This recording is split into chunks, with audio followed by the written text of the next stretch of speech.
Thank you very much. It's really exciting to be together on this date and yesterday at Fossa Nova.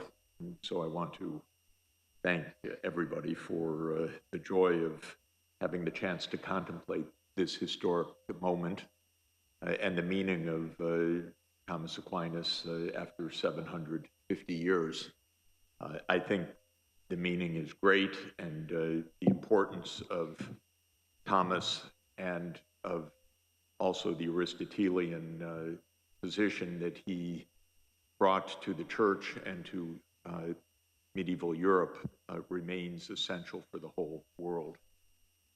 I'll focus on Aquinas' ethics, not his metaphysics or his theology, though of course they are all inextricably tied together. But his earthly ethics, I think, are magnificent and deserve all the not all the praise and historical importance, but the current relevance that they are given. It's extremely important, of course, in understanding ethics to understand ethics as historically centered and determined. Ethics has never in history emerged as purely a theoretical concept outside of time and place. Ethics is always, when it's well done, a combination of addressing direct needs of a current society as well as finding deeper general principles that reflect humanity and human nature. Ethics also, throughout history, has been weaponized by powerful interests of the time. So when we look back at ethical theories, we often find that they are not really what we would deem to be reflections of the common good, but rather reflections of the power structures of usually the patrons of the would-be ethicist.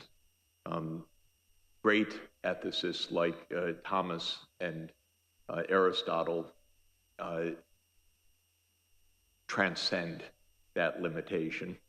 Many of the moralists that we hold in high regard, in my view, were agents of imperialism or power or reflected agendas that are often disguised and unbecoming. But this is not the case with Thomas and not the case with Aristotle. So I want to draw attention to this line of Aristotelian, Aquinian moral philosophy that starts with Aristotle in the middle of the 4th century BC in Athens, that continues with Aquinas in Naples, Paris, and Rome, that then continues with Leo XIII in the new industrial age, and with Pope Francis today, because this is a continuum that is extremely crucial and relevant for us. And in each case, there was an economic context. Of course, Aristotle was theorizing about the Greek city-state, which was his home and was the reality of the Eastern Mediterranean. It was also an age that would become the age of larger empires. After all, Aristotle lived a century after the Greek-Persian Wars and was the tutor of Alexander and therefore the creation of the Hellenistic empires that would follow in the 3rd century BC.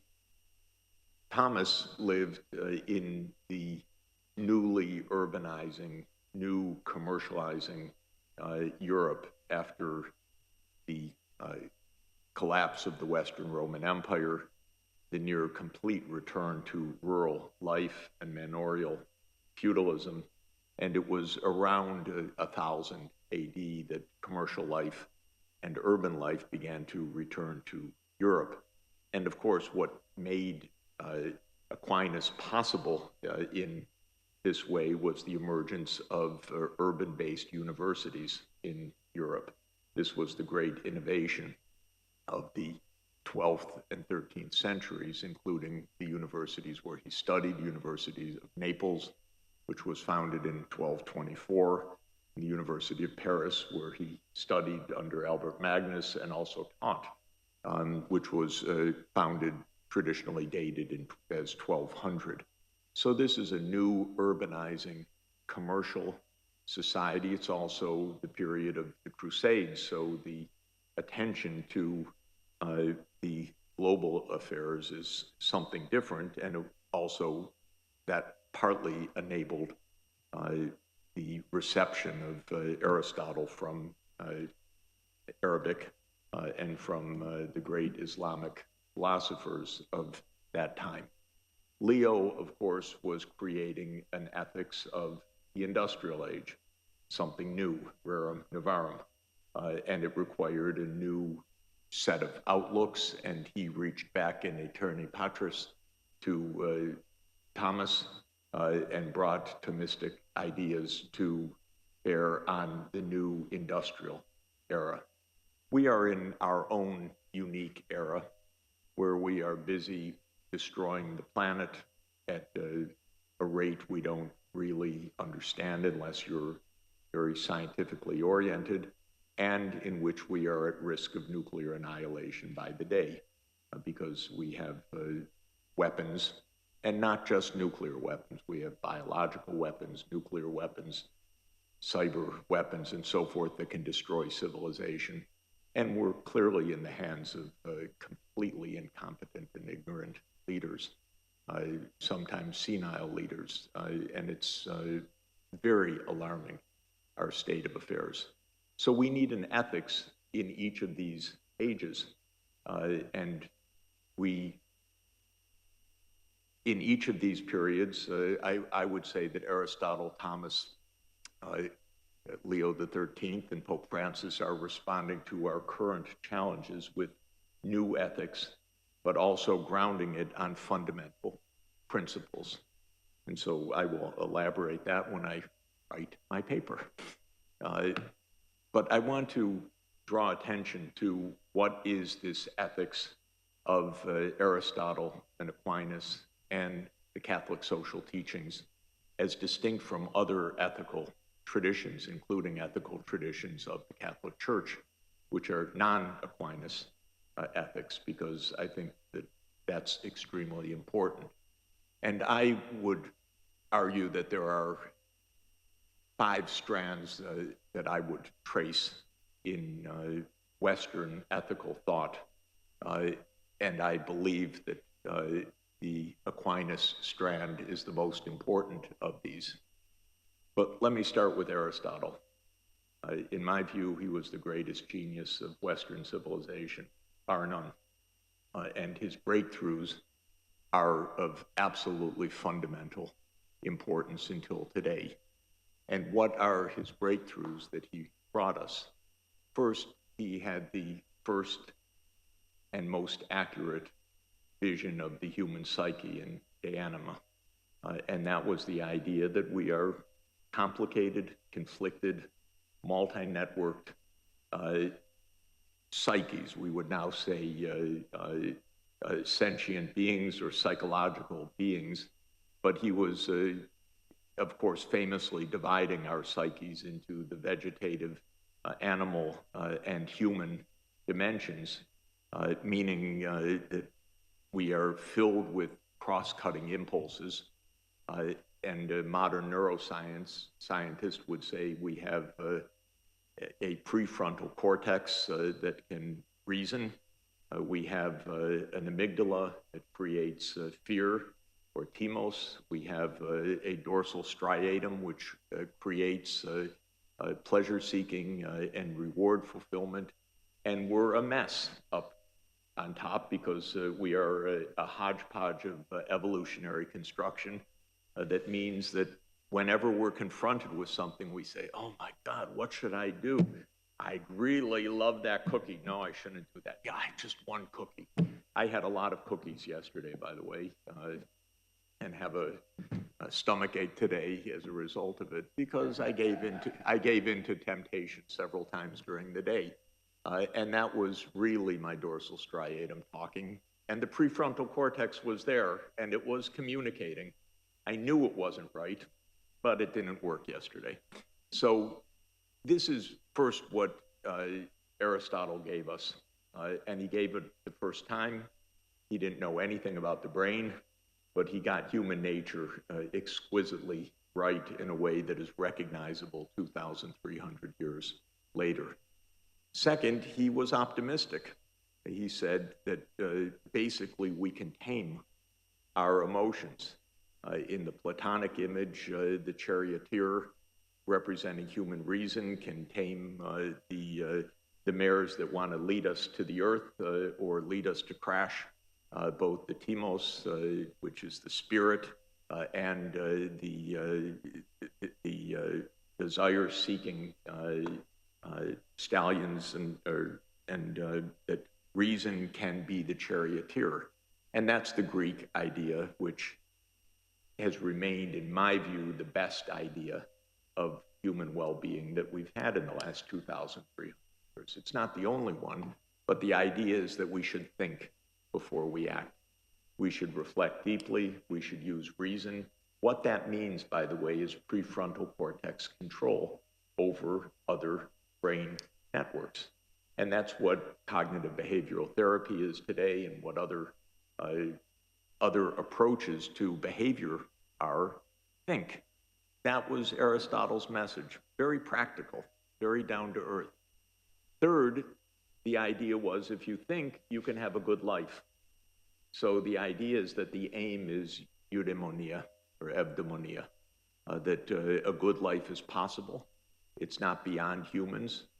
Humans do all sorts of stupid things, but they're capable of living a good life if they cultivate rationality, if they cultivate virtues of prudentia, of temperance, or phronesis in prudentia in Greek, temperance, fortitude, and a sense of diokinesis, justice. So these were the four virtues, but virtue in Greek, arete, is a skill. It's not something given, and the whole point of Aristotle was develop your skills, build your skills, learn to make good decisions, make judgments, then you can be happy. That's the basic idea, self-help manual number 1, Nicomachean Ethics. And the brilliant last point of Aristotle was to link it to politics. And the idea that ethics and politics are a conjoined volume, literally conjoined, because the last words of Nicomachean Ethics is now we go on to the politics, is incredible genius, in my opinion. It says that politics is not about power. Politics is about the common good. It's about using reason at a collective level rather than at an individual level. And we just saw Thomas say the same thing, that there's prudentia at all levels. There's individual prudentia, which is don't eat that cookie. And there is prudentia at the social level, that wouldn't it be good if we each paid taxes in order to make the public good? So this is Aristotle's contribution. To my mind, it's the single most important contribution in ethics ever made in the Western world. It has two grand rivals, I would say, a Buddhist approach, which is not for me, and a Confucian approach, which is not a rationalistic philosophy, but is very much a relational and harmonious philosophy. I prefer the Aristotelian idea, which is we should think, and in every context we should think harder, we should develop the capacity to think, we should use our reason. So this, to my mind, is what Aquinas picked up in the 13th century. Now, in between came Paul and Augustine, who are very different from this. And there are, of course, many many dimensions of Christian morality, from gospel teachings and the Beatitudes to Paul, to Augustine, and to other church fathers. But I want to pick up on Augustine because, at least to my way of reading and understanding from outside the church as an individual, but reading and looking in, it's a much darker view of human nature and much less optimistic. And it is a deep strand of alternative thought that runs from Augustine to Hobbes to Luther, and it says that human beings are fallen. They can be saved, but only by God's grace, and don't expect to overcome temptation, don't expect to overcome ills. We are fallen people, and it's only God that can save us. This is not Aquinas, and it's certainly not Aristotle. Of course, Aristotle was not looking at salvation. Aristotle was looking at earthly well-being, but he was saying that human beings can be decent and not fallen. So this is another strand that I think is very, very important in Western thought, but I would distinguish it sharply. Now, Aquinas, to my mind, of course, merges the Gospels and Aristotle, and is able to do so in part because Aristotle's own theology of prime mover said that there was a God that was to be contemplated, and that God's role was contemplation, and the highest human activity was the contemplative, the via contemplativa, to contemplate God. So there was a natural way for Aquinas to take Aristotle, but he made a very deft merger of two very distinct traditions. Also, he made eudaimonia into two categories, beatitudo and felicitas. Felicitas is earthly well-being, and beatitudo is salvific well-being. And so he was merging salvation and practical well-being. And he said both are possible. It's a very optimistic philosophy. I don't think we would be celebrating him the same way as we did yesterday if we weren't thanking him for giving us hope and giving us optimism, because he believed that human reason, in the same way as Aristotle, the philosopher, as he called him, could produce even earthly well-being, although that paled in comparison with beatitudo, which for Aquinas is even the greater well-being. But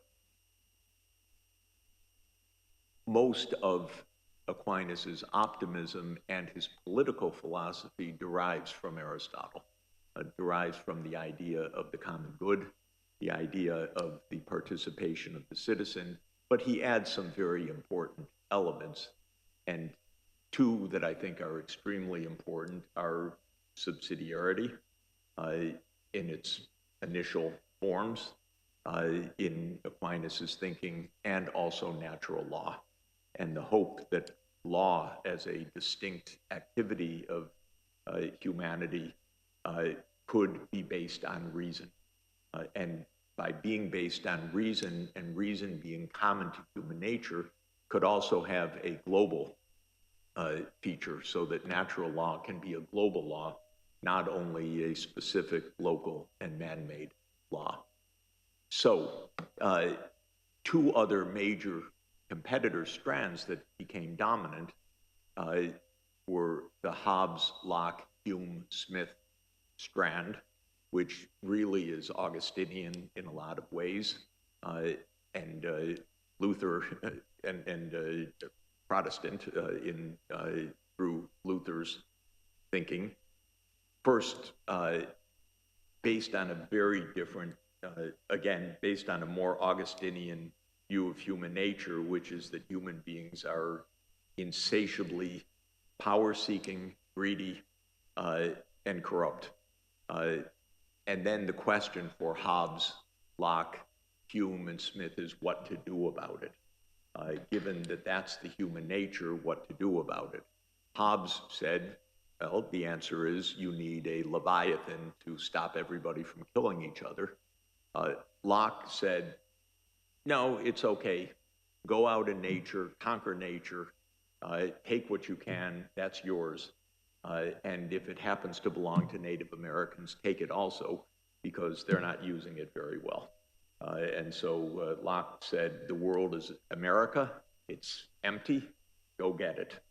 So Locke's idea was we can have human nature expressed by appropriation of nature. And if someone's not using their land well, which is natives, it's okay to take it because it's justified by the increased productivity. This is Locke, in my view, being at the service of the Earl of Shaftesbury and his patrons, not a very attractive person, in my view. I'm not a Lockean fan at all. And Locke, among other things, one of his last essays was to call for basically dumping the poor laws because he said that children 3 and over should earn their own keep in work schools. So vagrant children should be put in work schools. This is a horrible essay of 1697. But that tradition was human beings are fallen, but the genius of this rising English state was put all that energy to good use and things will work out well in one way or another.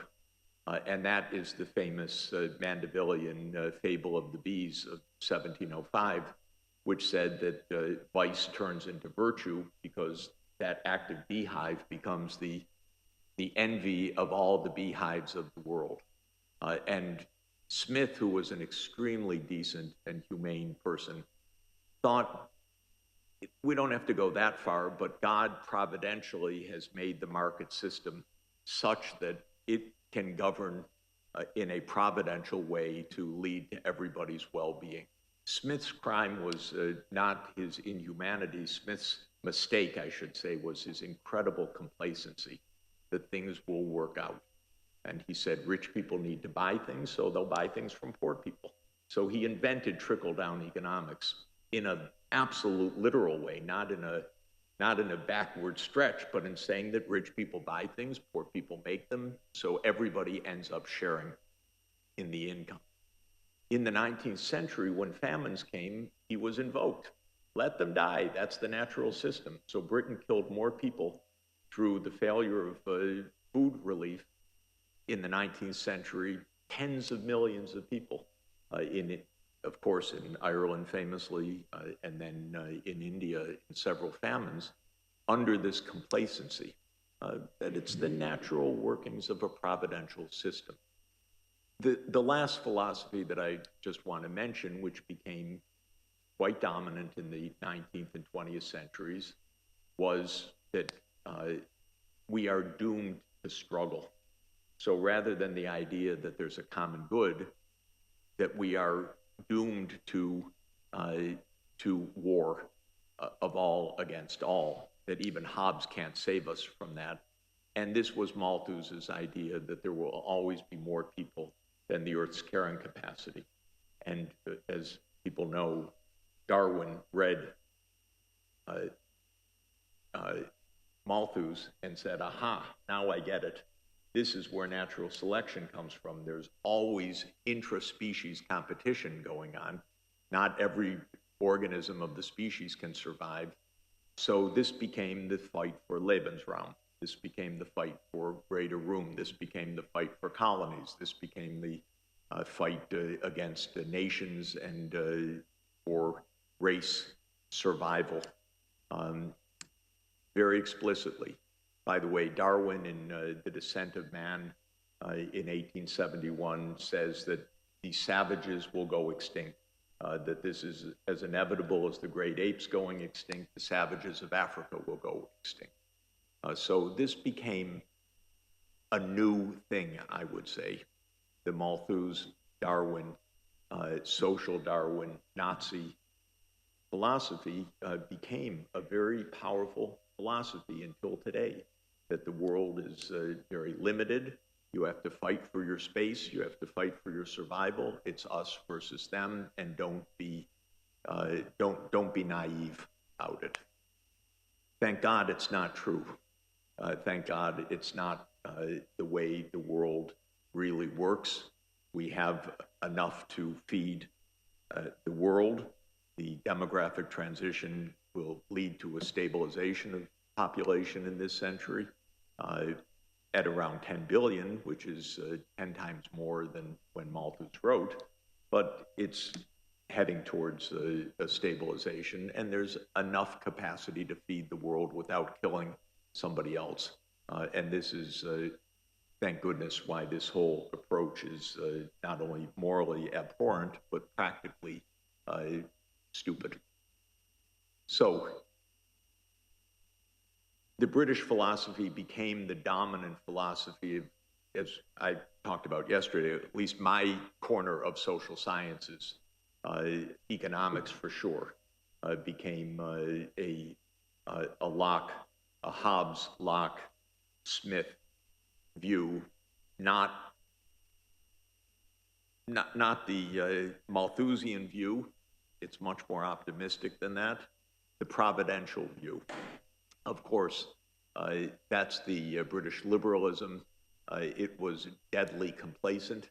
It justified conquest, and it argued for dominion over the physical environment. It's at an end as a useful philosophy, in my view.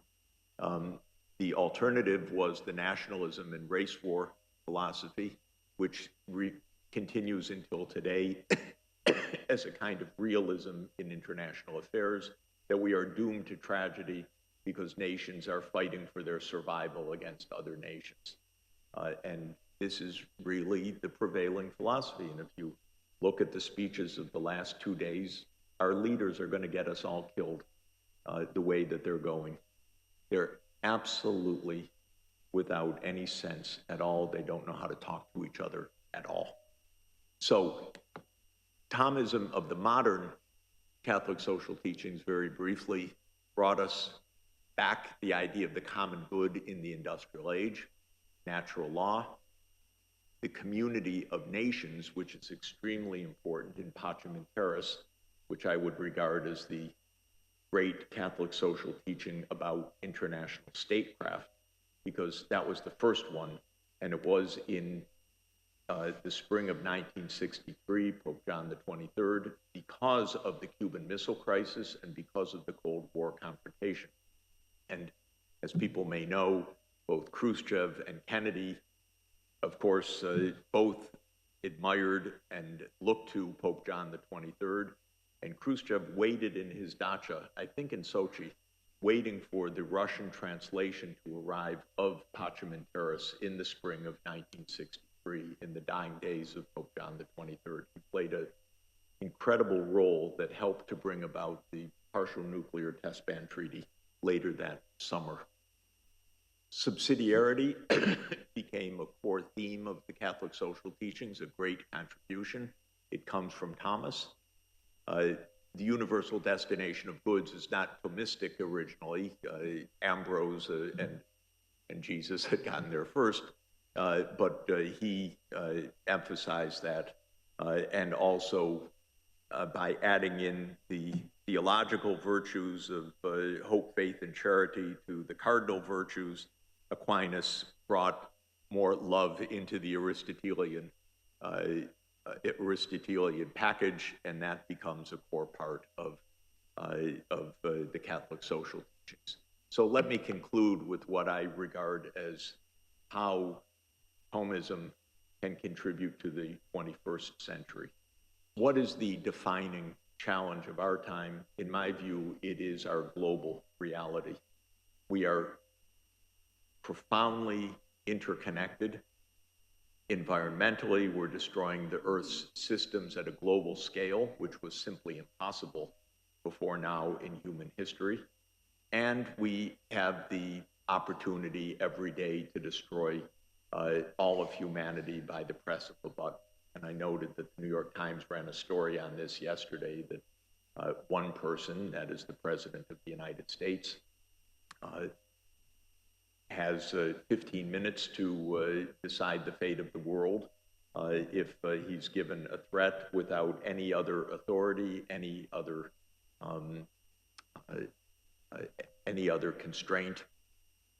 I don't know if our president could find the button now, but maybe that's the good point. But it's unbelievable how we're organized right now, how dangerous it is, and how absolutely sinful the words of our leaders are, like Macron. There are no red lines. Or Biden will be at war. They don't even try to talk to the other. They don't try to talk to Putin. There hasn't even been an attempt, even raising the idea that maybe we should talk. Maybe the situation is so serious we should talk with each other. So what do I think is needed? First, the idea of natural law and virtue ethics, in other words, that human beings can be rational, can cooperate, can have prudence at all scales, is extremely important in the Anthropocene.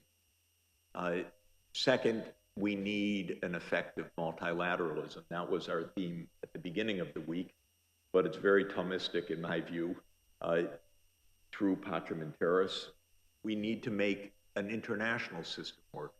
And that transcends the Catholic Church, that transcends any one religion, that transcends it transcends Christianity. It is the need to be able to deal at a global scale peacefully. We have nuclear weapons everywhere. We have biological weapons everywhere. We have artificial intelligence systems everywhere.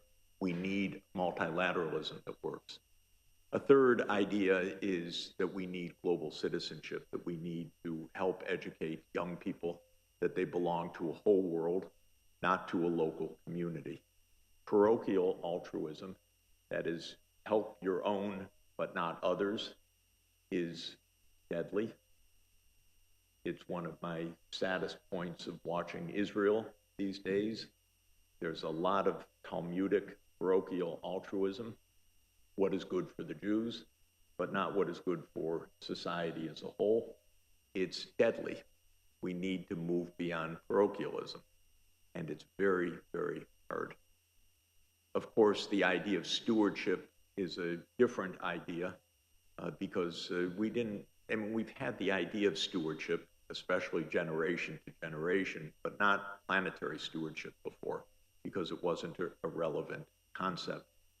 And for me, the most important idea of Aristotle and Aquinas is the hope that people can be better. That's not to be taken for granted as an idea. There are three different views of this.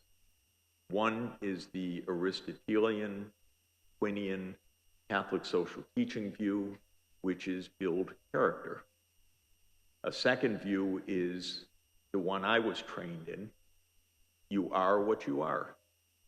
Gustibus non est disputatum. Don't argue about tastes, don't argue about preferences, they're just stamped on you. There is no growth, there's no sense of virtue. You have your tastes, we call it a utility function. Go out and maximize it. If that raises problems, somebody has to fix it by legislation, but you are what you are. And the third idea is that we are fallen people, we are hopeless. There's nothing we can do other than God's grace. I can't accept that view as a description of human nature. It's too pessimistic. It will doom us all. And so I believe that Thomas speaks to us very much today. Thank you very much.